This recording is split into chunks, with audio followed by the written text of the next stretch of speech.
Something popped up on Marketplace last night. I'm still not 100% sure what it is. It was just so awesome I had to buy it.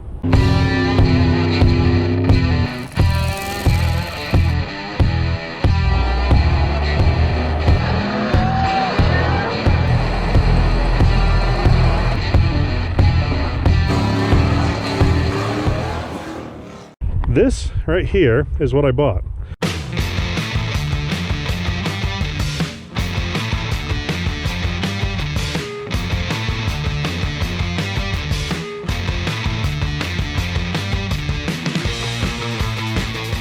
Now, it was advertised as a vintage Dune Buggy, and I don't know much about it, but I'm trying to figure that out. According to the seller, these were actually made with low volume production by a guy possibly in El Paso, which is where I got this, and they were built for driving in sand.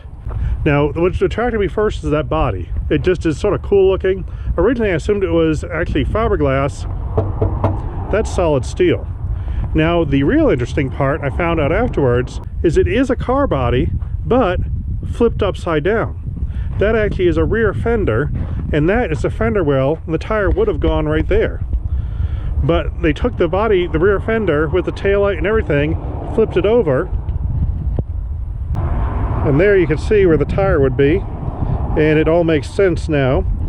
You put it this way, it becomes a nice door, and you still have your taillight and everything. Now, you can see in the back here, with the taillights, that was the top of the fender, the trunk lid, the old license plate light flipped over.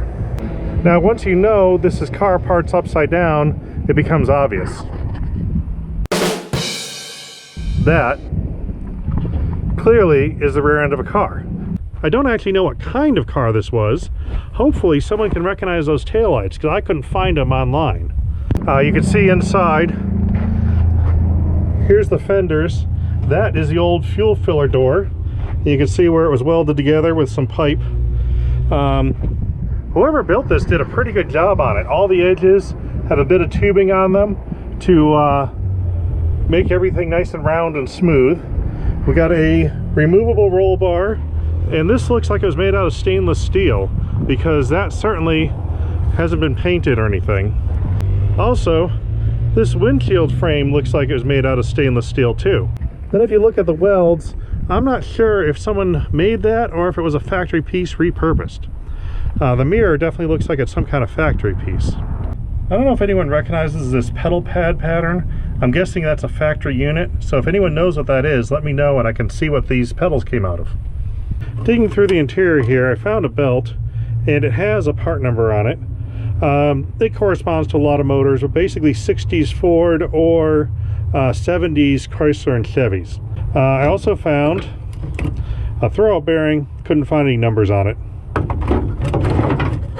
And a fuel filler neck, again, no numbers on it. But these are with it, so I'm going to assume they're on it at some point. This radiator was not actually mounted to it, but the guy gave it to me and said it came from this. So in some clips you'll probably see it doesn't have a radiator on it. I threw it on just to see how it fits. It is a Chrysler radiator. Now, there's more than one cross member. It looks like this is the original one, and it looks like that one is a motor that was swapped in.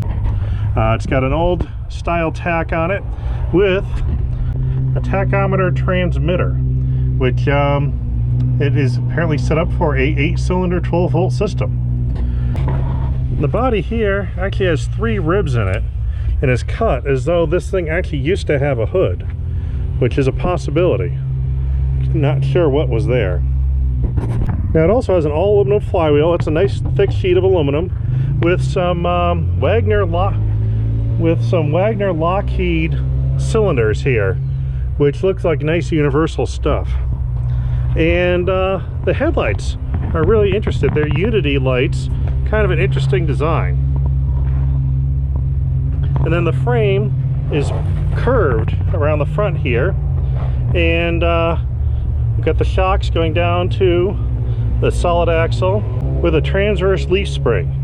Now the brakes, they're drum brakes, but those are pretty big. Those brakes really fill out those rims, and that's a 15-inch rim, so that's a pretty good sized brake. And this has the older style steering box. The steering box is interesting too. Take a look at it here. With the old style front suspension, I expected it to be the type that goes through the frame with a flat flange on it. This is a later model with the bolted to a flat plate, but still has a fixed column. So it has a casting number of AD3550A, corresponds to Ford type steering, possibly a late 60s Mustang, with the push-pull type linkage. Now, the previous owner said he did add that piece. Apparently the one that was from here is broken, but the tires look like they would have been originally on this. The tread looks real good. Now, these front wheels, that pattern is 5 on 5.5, which corresponds to a Ford front end. And you can tell these arms are fairly nicely done. There's some welds here. I'm not sure if it was tweaked or what happened there. Now, the rear suspension really looks nice. All these shock mounts are nicely attached. It's got coil springs, a track bar that definitely looks homemade, but well done. And then there's the arms. And these trailing arms, they look nicely done too. Now, these parts don't look factory made, but they don't look amateur made either. Someone did a good job on this. There's another. There you can see the trailing arm, how it hooks up. Now, the rear axle has a casting number, and that corresponds to a 40s to early 50s Pontiac rear end. And the case is actually slightly oval, which means it's a pre-57 where they went to a more round case. And according to this flange here, that looks like it's for a wing style U-joint. So this really looks like early 50s, late 40s rear end, which means it's apparently not that strong. So it's not necessarily a good thing, but it does give me a rough date of the vehicle. Now, the bolt pattern on the rear tire also indicates it's an early 50s, late 40s Pontiac, because that's 5 on 5 inches. Now, the rear tires are these cool Goodyear Terra tires. These are pretty much the go-to tire for off-road performance from 50 years ago. This one has a bit of an air retention issue, but it doesn't look torn, so I think I can fix that. So now is the time when I ask you guys for help, because everything I presented in this video so far, I learned since yesterday on the internet.